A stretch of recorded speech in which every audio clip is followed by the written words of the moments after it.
मोक्षमार्गस्य नेतारं भेत्तारं कर्मभोभृतां ज्ञातारं विश्वतत्त्वानां वंदे तद्गुणलब्धये। अंतिम शासन नायक 1008 भगवान महावीर स्वामी की जय। द्वादशांग श्रुत देवी की जय। स्वाध्याय कक्ष संपेपर्यंत आपणा सर्वांना चतुर्विध आहाराचा त्याग असणार आहे। कर्मविवेचन आपण बघतो आहे आणि कर्मविवेचनामध्ये कर्माची प्रकृती कशी आहे, स्थिती कशी असते, त्याची संख्या किती आहे आणि त्याचा अनुभाग कसा आहे, या चार दृष्टिकोनातून आपण कर्माची मीमांसा पाहिली। प्रकृती कशी आहे म्हणजे तो कर्म कोणत्या गुणावर आवरण टाकायला समर्थ आहे। त्याची स्थिती किती आहे म्हणजे ते कर्म जीवाजवळ किती काळ टिकणार आहे। त्याची संख्या किती आहे म्हणजे प्रदेश किती आलेले आहे, म्हणजे प्रदेश बंध कसा आहे आणि तो आम्हाला कशा रीतीने फळ देणार आहे, म्हणजे अनुभाग कसा पडणार आहे, फलदान त्याची शक्ती कशी असणार आहे। या चार दृष्टिकोनातून आपण विचार केलेला आहे आणि यामध्ये आपण बघितलं की आता बाकीचे कर्म बघितले आपण। ज्ञानावरण कर्म त्याची प्रकृती आहे ज्ञान गुणावर आवरण टाकण्याची, पण ते ज्ञान गुणावर संपूर्णतः आवरण टाकू शकत नाही। जीवाचा जो स्वभाव आहे हा काही ना काही प्रमाणामध्ये प्रगट आहे, त्याचा क्षयोक्षम आहे ज्ञानावरण कर्माचा, आणि म्हणून जीवाचा स्वभाव काही ना काही अंशामध्ये प्रगट असणारच आहे। दर्शनावरण कर्म आमचं जे सामान्य अवलोकन शक्ती दर्शन गुण त्याच्यावर आवरण टाकणार आहे आणि ते देखील संपूर्ण दर्शन गुणाला झाकळून टाकू शकत नाही, नष्ट करू शकत नाही आणि विपरीत पण करू शकत नाही।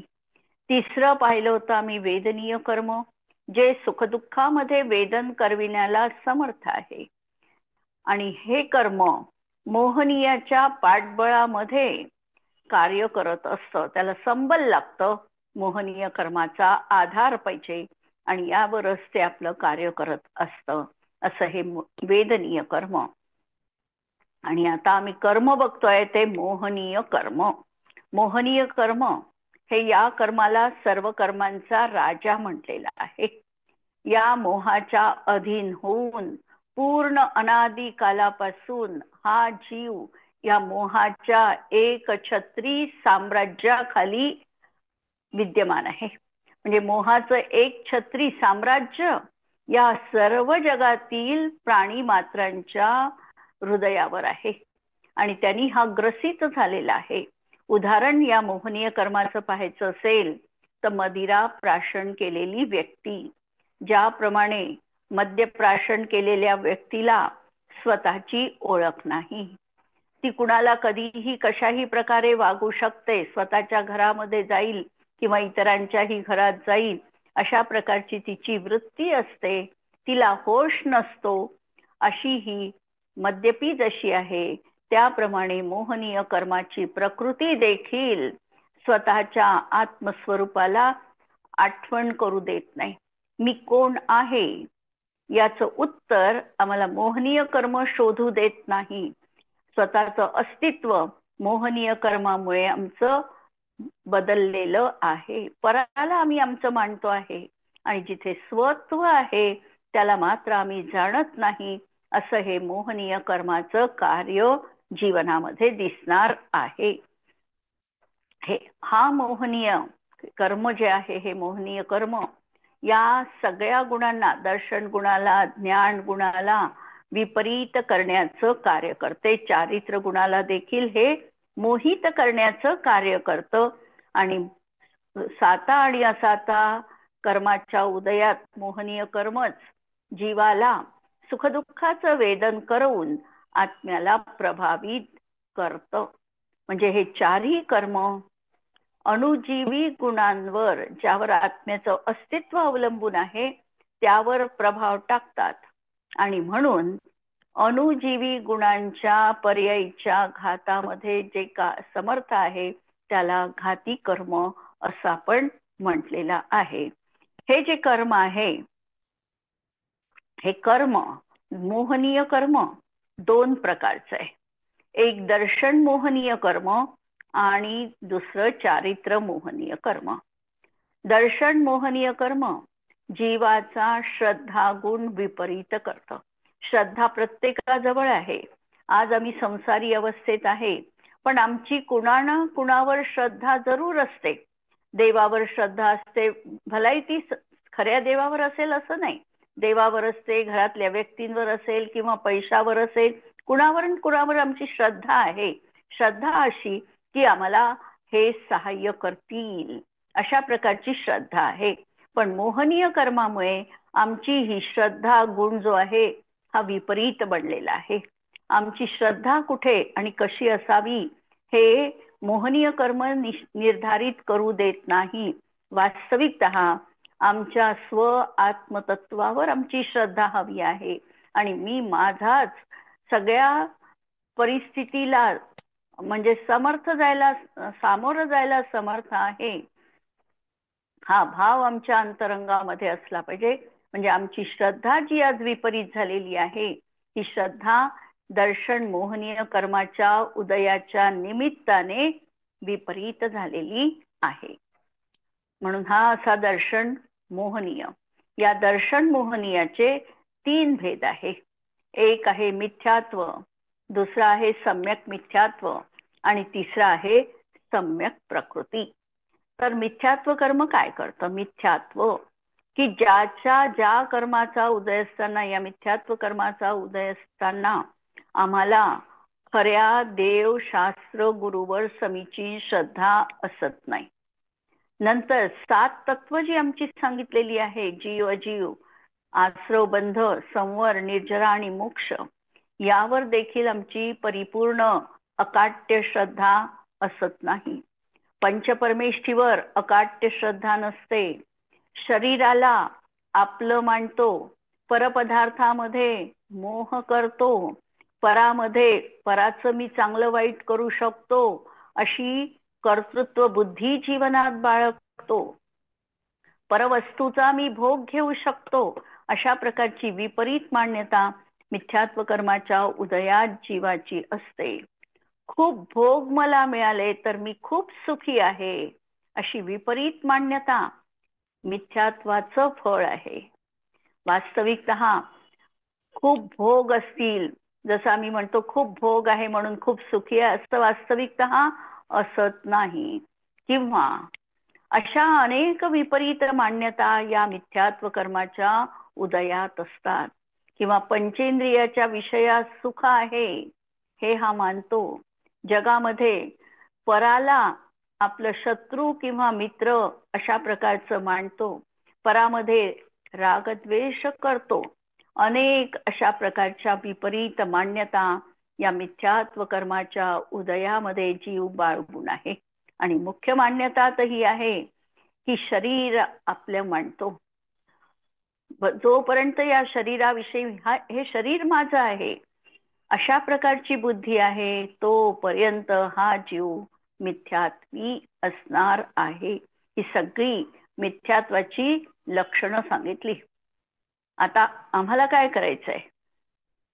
आम्हाला हे करायचं आहे की आमच्या जीवनामध्ये ह्या ज्या काही विपरीत मान्यता अनादी कालापासून आम्ही बाळगून आहोत, ह्या जीवनात निघतात का हे पाहायचंय. जोपर्यंत शरीरावर अतोनात प्रेम आहे, कुणासाठी आम्ही कार्य करतो आहे असा जर प्रश्न विचारला, स्वतःला विचारायचा आणि स्वतःच आमची परीक्षा पण घ्यायची, आत्मनिरीक्षण पण आम्हालाच करायचंय. म्हणजे आमच्या या सगळ्या गोष्टींचं पेपरही आमचा आहे, सोडवायचाही आम्हालाच आहे, आम्हालाच त्याचं परीक्षण पण करायचं आहे. आम्ही पास त्यात होणार की नाही हेही आम्हाला निर्धारित करायचं आहे. या ठिकाणी दुसऱ्याची गरजच असणार नाही. आम्ही आमचे भाव तपासायचे आणि आमच्या भावाची शहानिशा करून आम्हाला कोणत्या कर्माचा उदय सुरू आहे हे बघायचं. तर मिथ्यात्व कर्माचं कार्य हे अशा प्रकारचं आहे. इथपर्यंत आलंय लक्षामध्ये? पुढे चालायचं. मिथ्यात्व कर्म अत्यंत महत्वाचं कर्म आहे आणि हे समजलंच पाहिजे. ठीक आहे. दुसरा भेद आहे सम्यक मिथ्यात्व. दर्शन मोहनीयाचा दुसरा भेद आहे सम्यक मिथ्यात्व. सम्यक मिथ्यात्व याचा अर्थ की हे कर्म असताना जीवाचा धड सम्यक्त्व रूपही परिणाम नाही आणि धड मिथ्यात्व रूपही परिणाम नाही. कधी अरहंतांना चांगलं मानेल आणि कधी पर जे काही देवशास्त्र गुरु सांगितलेले आहे त्याच्याविषयी देखील अनुराग सुटणार नाही. अशी एकच परिणाम, दोन परिणाम नाही आहे, एकच परिणाम, पण तो असा संमिश्र तऱ्हेचा आहे. सम्यक मिथ्यात्वासाठी ग्रंथामध्ये उदाहरण दिलेलं आहे. ज्याप्रमाणे दही आणि गूळ एकत्रित केल्यानंतर जसा तिसराच स्वाद येतो, आंबट गोड तिसरा स्वाद, एकरूप स्वाद आहे, त्याप्रमाणे हा सम्यक मिथ्यात्व रूप जीवाचा परिणाम असणार आहे. त्याला सम्यक्त्व रूपही म्हणता येत नाही आणि मिथ्यात्व रूपही म्हणता येत नाही आणि याचं स्वतंत्र कर्म आहे. सम्यक मिथ्यात्व कर्माचा उदय असताना दर्शन मोहनीयापैकी या तीन प्रकृती आहे. पहिली आहे मिथ्यात्व, दुसरी आहे सम्यक मिथ्यात्व आणि तिसरी आहे सम्यक प्रकृती. आता प्रश्न माझा आहे की एका वेळी एका जीवाला या तीन पैकी किती कर्माचा उदय असतो? एका वेळेला एका जीवाला फक्त कोणत्याही एकचा उदय राहील.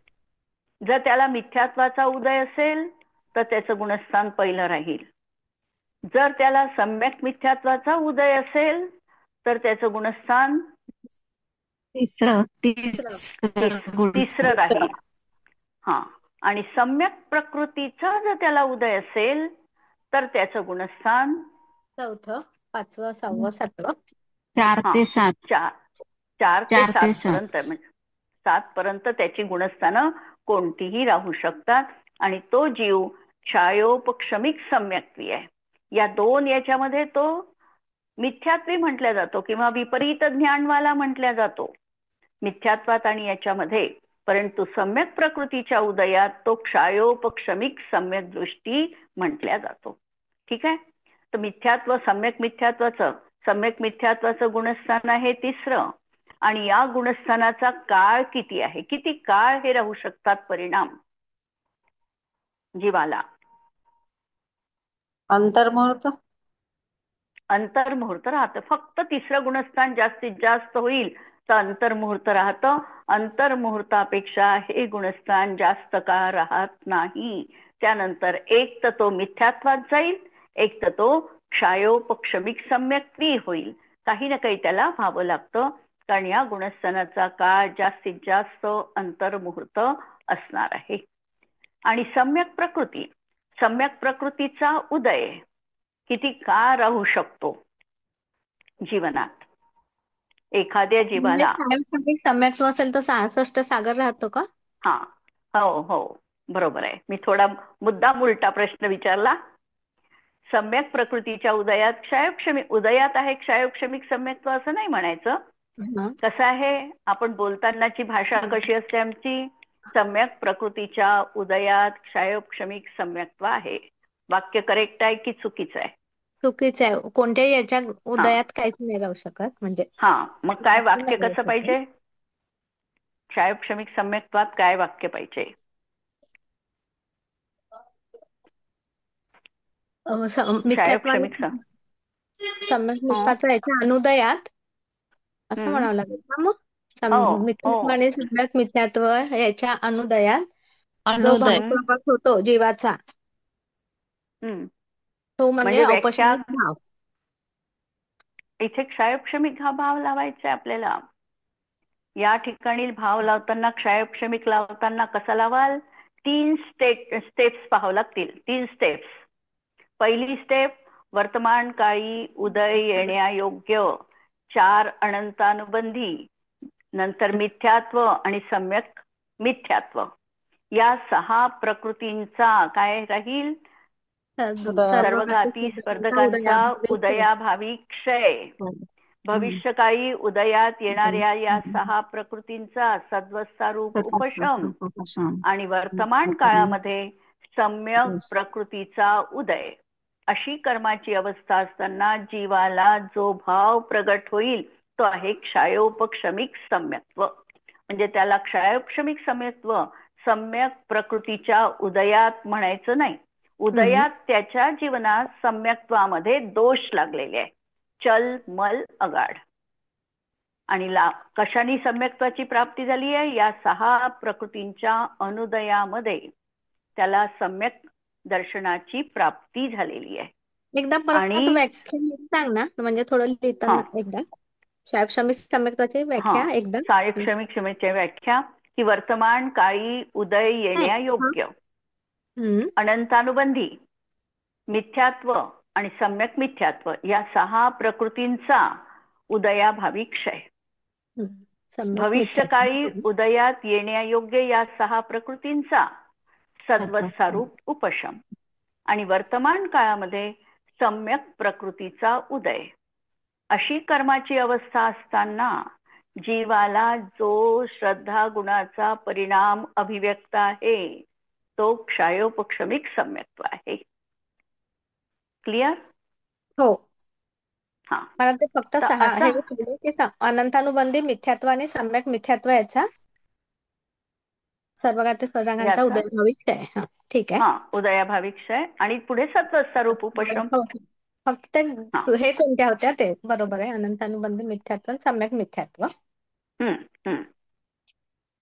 तर अशा रीतीने ही सम्यक मिथ्यात्व प्रकृती जीवाजवळ 66 सागर पर्यंत उदीयमान राहू शकते. म्हणजे 66 सागर पर्यंत क्षयोपक्षमिक सम्यक्त्व एखाद्याच्या जीवनात राहू शकतं. एक त्याचा जघन्य काळ, एक अंतर्मुहूर्त आणि उत्कृष्ट काळ 66 सागर एवढा पण संभवनीय आहे. तर अशा रीतीने ह्या 3 प्रकृती सम्यक्त्वाच्या घात करण्यामध्ये निमित्त कारण आहे. मिथ्यात्वामध्ये पूर्ण श्रद्धा विपरीत होते, सम्यक मिथ्यात्वामध्ये श्रद्धा समीचीन आणि विपरीत अशी संमिश्र राहते आणि सम्यक प्रकृतीच्या उदयामध्ये सम्यक्त्वाचा तर घात होत नाही, पण सम्यक्त्वामध्ये चल मल अगाढ हे दोष उत्पन्न होतात. अशी ही दर्शन मोहनीय कर्म जीवाचं आहे. नंतर चारित्र मोहनीय कर्म. आता थोडं पाहून घेऊ की मिथ्यात्वाचा बंध पहिल्याच गुणस्थानात है ना, उदय पहिल्याच गुणस्थानात, बंधविच्छुत्ती पहिल्यातच, सत्व मिथ्यात्वाचं सत्व कुठपर्यंत? 10व्या पर्यंत, 11 पर्यंत आहे. 11 पर्यंत सत्व आहे.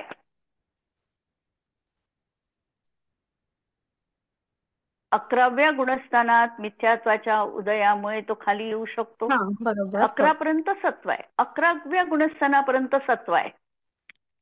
आणि बाकीच्या कर्म प्रकृतीमध्ये बंध कुठपर्यंत आहे? बाकीच्या 2 कर्म प्रकृती अबंध आहे, त्यामुळे त्याचा बंध होतच नाही. उदयाचं आत्ता पाहिलं आपण है ना. आणि सत्व पण 11 पर्यंत असू शकतं. नंतर चारित्र मोहनीय कर्म. चारित्र मोहनीय कर्म किती प्रकारचं आहे? 2 प्रकारचं. पहिल्यांदा तर कषाय वेदनीय आणि नो कषाय वेदनीय. नो कषाय वेदनीय नाही, नो कषाय मोहनीय. नो कषाय मोहनीय. पहिलं कषाय मोहनीय आणि नो कषाय मोहनीय. कषाय मोहनीयाचे भेद 16. अनंतानुबंधी, अप्रत्याख्यानावरण, प्रत्याख्यानावरण आणि संज्वलन. आता अनंतानुबंधी कशाला म्हणायचं? कशाला म्हणाल? संसाराला, अनंत संसाराला कारणीभूत ते अनंत संसाराला जे कारणीभूत आहे ते अनंतानुबंधी कर्म आहे. आणि अनंतानुबंधी कर्म सम्यक्त्वाचरण चारित्र आणि श्रद्धा गुण, जीवाचा श्रद्धा गुण, सम्यक दर्शन गुण याच्या घातामध्ये जे निमित्त पडतं ते अनंतानुबंधी कर्म आहे. 2 कार्य आहे अनंतानुबंधीचे. द्विविध घातकी प्रकृती आहे. एक तर सम्यक्त्वाचरण चारित्र्याचा घातही करते, कारण ती मुळात ओरिजिनल प्रकृती आहे चारित्र्याची, आणि त्यासोबत श्रद्धा गुणाचा देखील घात करण्यात ती निमित्त कारण आहे. कारण अनंत अनुबंधीचा उदय जर आला तर तो जीव सम्यक्त्व धारण करू शकत नाही, तो सम्यक्त्वापासून सुटतो. आणि म्हणून अशी द्विघातकी प्रकृती सम्यक अनंतानुबंधी आहे. म्हणून अनंतानुबंधीची व्याख्या सांगताना जे आत्म्याच्या सम्यक दर्शन गुणाचा आणि त्यासोबत सम्यक्त्वाचरण चारित्र्याचा घात करण्यामध्ये निमित्त कारण आहे, त्याला अनंतानुबंधी कषाय म्हणतात. आणि त्याचे 4 भेद आहे: क्रोध, मान, माया, लोभ. अनंतानुबंधीचा उदय हा कोणत्या गुणस्थानापर्यंत जीवाला असतो? दुसऱ्या, परवा पाहिलं होतं ना. हा, दुसऱ्यापर्यंत असतो. याची बंधविच्छुत्ती, उदय विच्छुत्ती दुसऱ्यात, त्याच्या पुढे उदय नाही म्हणून उदय विच्छुत्ती दुसऱ्यात. अनंतानुबंधीची बंधविच्छुत्ती बंध 11व्यापर्यंत. बंध 11पर्यंत नाही आहे. अनंतानुबंधीचा बंध हा पण दुसऱ्या गुणस्थानापर्यंतच बंध आहे. त्या दिवशी आपण तसं लावलं होतं की अनंतानुबंधीचा बंध हा दुसऱ्या गुणस्थानापर्यंतच आहे, पुढे अनंतानुबंधीचा बंध नाहीये. सत्व अलग. 3 गोष्टी पाहिल्या होत्या. अस्तित्व असणं अनंतानुबंधीचं वेगळं, अनंतानुबंधीचा उदय पण दुसऱ्यापर्यंत आहे, आणि उदय विच्छुत्ती पण दुसऱ्यात आहे, बंध पण दुसऱ्यात आहे, आणि बंध विच्छुत्ती पण दुसऱ्यात आहे. पण अनंतानुबंधीचं सत्व राहायचं असेल तर ते एखाद्या जीवाला कुठपर्यंत असू शकतं?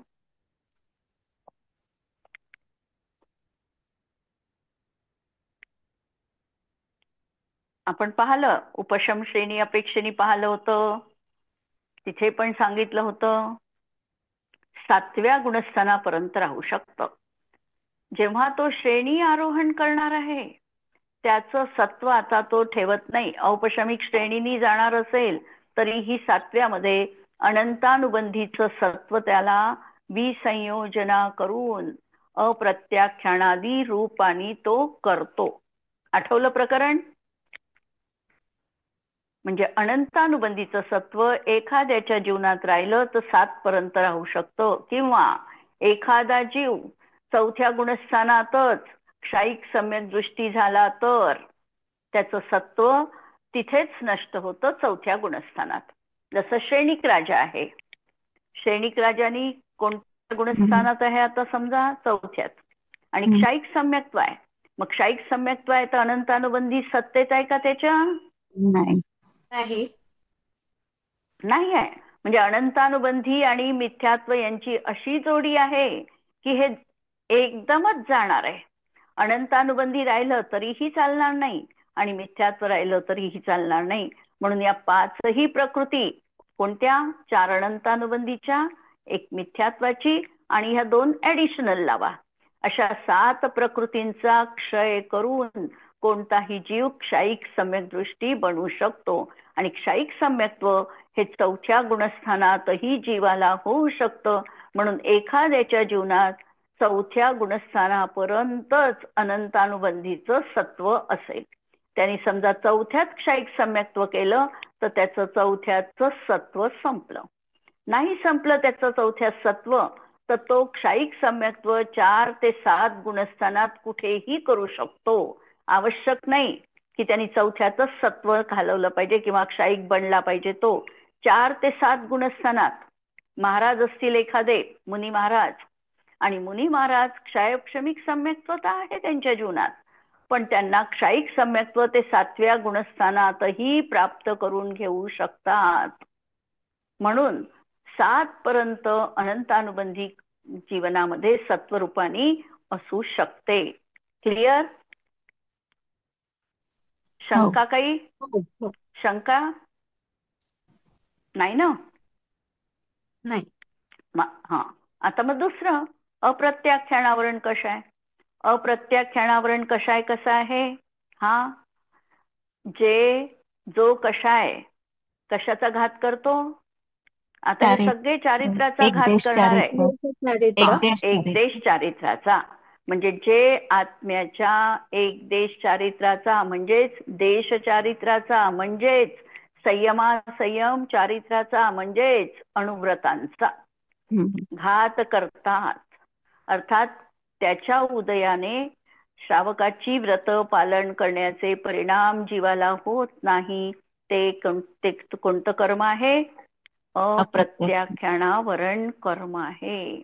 की हे अप्रत्याख्यानावरण कशाचा उदय असेल तर जीवाला श्रावकांची व्रत पाळण्याचा परिणाम होत नाही. चौथ्या गुणस्थानात आहे. चौथ्या गुणस्थानात त्याला मूलगुण तर तो पालन करेल. सप्तव्यसनाचा तो त्याग आहे त्याला चौथ्या गुणस्थानात. असं नाही की मूलगुणही पालन करत नाही, परंतु श्रावकांची जी अनुव्रत सांगितलेली आहे, श्रावकांच्या ज्या 11 प्रतिमा सांगितलेल्या आहे किंवा 12 प्रकारच्या असंयमापैकी किती प्रकारचा संयम त्यांना सांगितलेला आहे? रसकायिक जीवाच्या विरतीचा परिणाम एवढं तो पाळू शकत नाही. म्हणजे श्रावकांची व्रत पाळण्याचे परिणाम अप्रत्याख्यानावरणाचा उदयात त्याला होत नाही.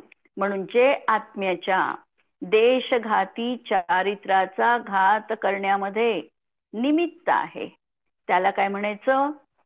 अप्रत्याख्यानावरण कषाय. ठीक आहे. अप्रत्याख्यानावरण पहिले अच्या घेऊन टाकायच्या. अनंतानुबंधी अप्रत्याख्यानावरण. आणि अप्रत्याख्यानावरणचा उदय कुठपर्यंत आहे? आता 5व्यामध्ये गेला समजा तर त्याला अप्रत्याख्यानावरणाचा उदय राहील का? नाही राहणार. कारण तो आता श्रावकांची व्रत पाळतोय. श्रावकांची व्रत पाळतोय म्हणजे त्याला आता आंशिक देश संयम प्राप्त झालेला आहे ना. संयम प्राप्त झालेला आहे. त्याच्यामुळे आता तिथे 5व्या गुणस्थानात अप्रत्याख्यानावरणाचा उदय नाही. याचा अर्थ काय लावायचा? 4थ्या गुणस्थानात त्याची अप्रत्याख्यानावरणाची उदय विच्छुत्ती आहे. कसं लावाल? 5व्यात नाहीये ना अप्रत्याख्यानावरण, म्हणून उदय विच्छुत्ती कुठे लावायची? 4थ्यात. म्हणून 4थ्यामध्ये त्या जीवाला अप्रत्याख्यानावरणाची उदय विच्छुत्ती आहे. बंध कुठपर्यंत? बंध पण 4थ्यापर्यंत. 4थ्यापर्यंत बंध पण. आणि त्याचं सत्व राहणार आहे, अस्तित्व राहणार आहे अप्रत्याख्यानावरणाचं 9व्या गुणस्थानाच्या 2ऱ्या भागापर्यंत. अनिवृत्तीकरण गुणस्थान 9वं आणि त्याच्या 2ऱ्या भागापर्यंत त्याचं सत्व राहू शकतं. तर असं हे अप्रत्याख्यानावरण कषाय. हा क्लिअर झाला? हो. अप्रत्याख्यानावरणाने कार्य काय केलं? 12 व्रत देश चारित्र. देश चारित्र प्रगट होऊ दिलं नाही. म्हणजे देश चारित्राचा घात करण्यात ते निमित्त कारण पडलं. आता नंतरचा कषाय आहे प्रत्याख्यानावरण कषाय. आता प्रत्याख्यानावरण कषाय काय करणार आहे? मुनींचं जे चारित्र आहे, मुनींचं चारित्र जे प्रगट करू देण्यात निमित्त पडतं, म्हणजे प्रगट न होऊ देण्यात जे निमित्त कारण पडतं. म्हणून जे आत्म्याच्या सकल चारित्राचा किंवा महाव्रतांचा महाव्रतांचा घात करण्यामध्ये जे निमित्त आहे त्याला म्हणायचं प्रत्याख्यानावरण कषाय. की त्याच्यामुळे मुनींचं चारित्र जीवनात प्रगट होत नाही. आता असं लावल्यामुळे आपण काय म्हणू? प्रत्याख्यानावरणाची उदय विच्छुत्ती कुठे मग? 6व्यापासून आता म्हणून 5व्यामध्ये त्याची उदय विच्छुत्ती. बंध पण तिथपर्यंतच, बंध विच्छुत्ती पण तिथेच. अशा तऱ्हेने प्रत्याख्यानावरण हे आता. आणि याची सत्व कुठे जाणार आहे? परत 9व्या गुणस्थानातच याचं सत्व जाणार आहे. पहिल्यांदा अप्रत्याख्यानावरणाला प्रत्याख्यानावरण रूप करेल, मग प्रत्याख्यानावरणाला संज्वलन रूपाने तो बदलवेल आणि मग त्याचं क्षय करेल. अशा तऱ्हेने मग त्याचंही नाही, संज्वलन रूपाणी करून क्षय करतो. तर असं त्याचं सत्व तिथपर्यंत असणार आहे. 9व्या गुणस्थानापर्यंत त्याच्या सत्तेत आहे. मग 6व्या गुणस्थानात काय आहे प्रक्रिया?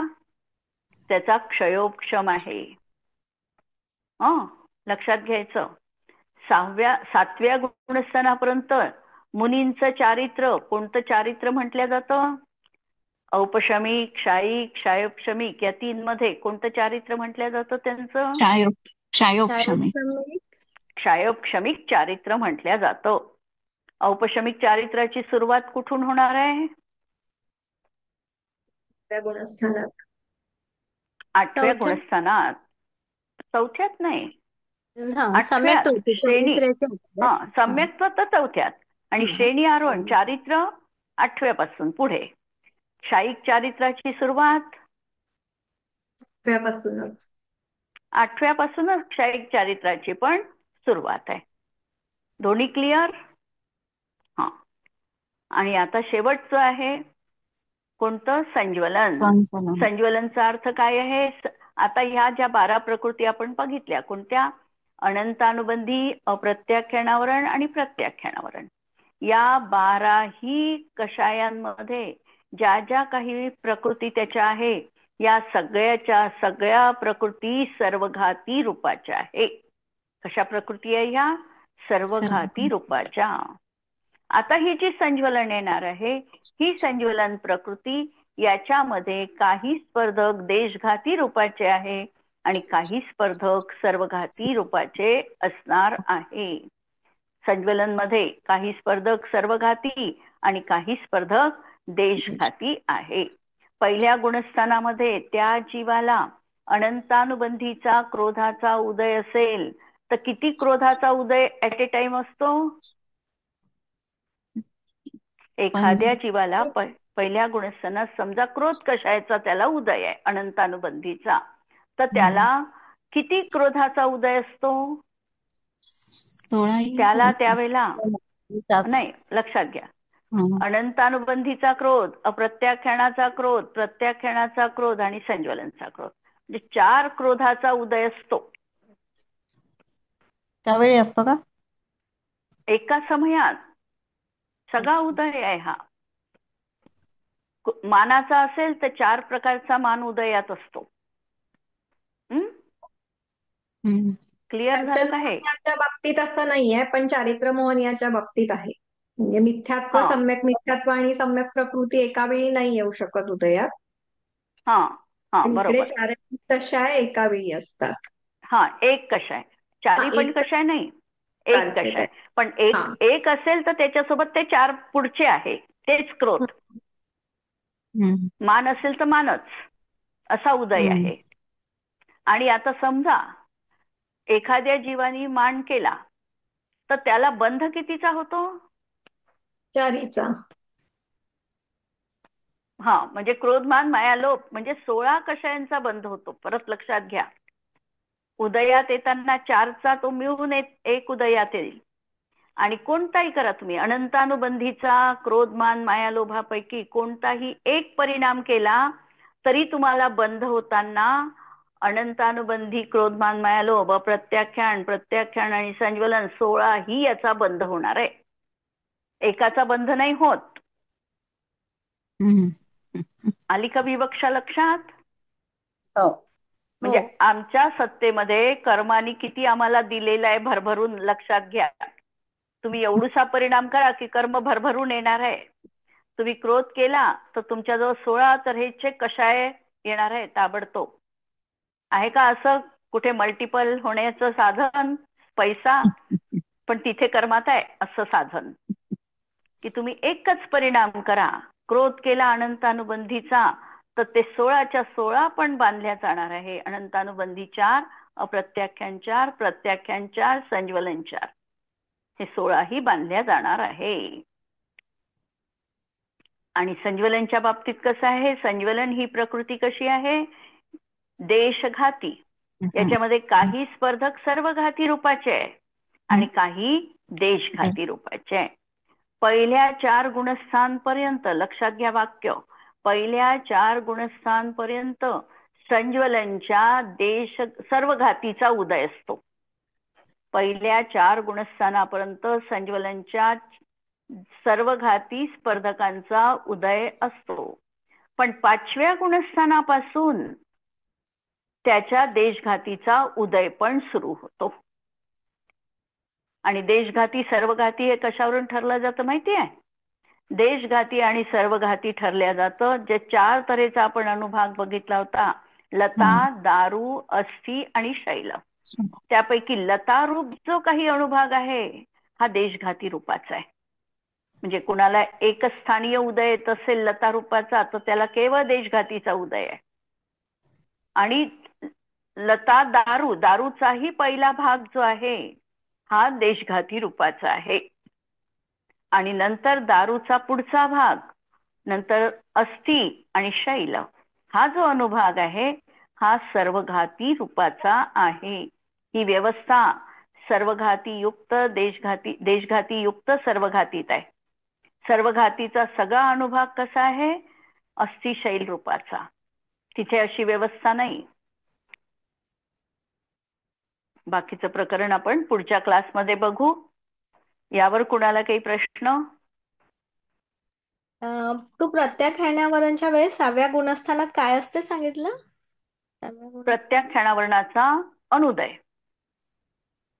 हो, कारण अजून एक तिथे मुनींचं चारित्र्य प्रगट होतं. मुनींचं चारित्र्य कधी प्रगट होईल? जेव्हा प्रत्याख्यानावरणाचा अनुदय, म्हणजे क्षयोक्षम आहे ऍक्च्युअल मध्ये ते, त्यांचं चारित्र्य क्षयोक्षमिक आहे. म्हणून त्या ठिकाणी म्हणजे 12 कषयांचा अनुदय आहे तिथे 6व्या गुणस्थानात. अनंतानुबंधी, अप्रत्याख्यानावरण आणि प्रत्याख्यानावरण 12 कषयांच्या अनुदयात मुनींचं चारित्र्य प्रगट आहे. म्हणजे 6व्याच्या पुढे फक्त संज्वलनचा उदय आहे. हो, 6व्याच्या पुढे संज्वलनचाच उदय आहे बस. 6व्यामध्ये तीव्र उदय म्हटलं आहे आणि 7व्यामध्ये मंद उदय म्हटलं आहे. ताई, एक देश आणि देशघाती याच्यात काय फरक झाला? एक देश हे चारित्र्य आहे, जीवाचा परिणाम आहे तो. एक देश चारित्र्य म्हणजे जीव आहे तो. आणि एक देश कर्म म्हणजे देशघाती कर्म प्रकृती हे कर्माचं आहे प्रकरण. त्याच्यामध्ये देश म्हणजे याचा घात करण्याची शक्ती आहे, कर्मामधली आहे ती शक्ती. देशघाती कर्म प्रकृती ही कर्माचीच आहे आणि चारित्र्य हा जीवाचा स्वभाव आहे.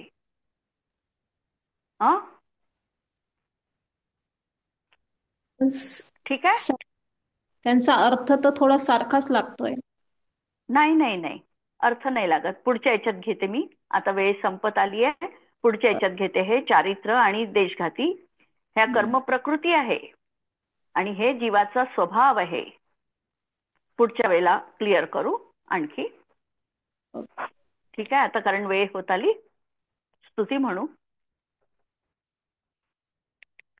जिनवाणी के ज्ञान ते सुझे लोकालोक, सो जिनवाणी मस्तक नमो सदा देत हो. नमो अरिहंताणम नमो सिद्धाणम नमो आयर्याणम नमो वज्रायाणम नमो लोये सवसाहुणम. सर्वांना जय जिनेंद्र. झालाच आहे वेळ.